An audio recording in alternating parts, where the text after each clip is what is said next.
I installed this air compressor. This is the ARB Twin Air Compressor, and it came with a ton of extra wires. I don't have lockers. I don't want to put the switch inside the vehicle. I just want to use the simple rocker. Problem tends to be is there's just way too many wires. So here's what I did, and this totally works. You need one black, you need one red, and then you need the orange and yellow. Now the orange and yellow has to go to ignition, and then the black goes to the black on this guy. This plugs into the compressor.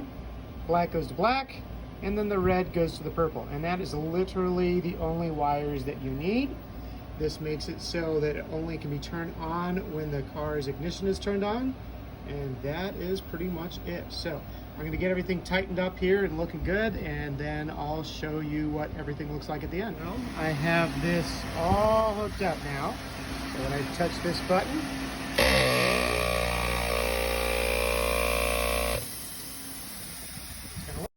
now, I use a very short amount of wire that I showed you. I just didn't need all this stuff since I'm lockers. But yeah, 3 little wires coming off of 2 wires. And then I have halos, so I actually tapped in here with the orange and yellow. And then yeah, so when we open the engine up, it's just a simple little button. That's it. Pretty easy.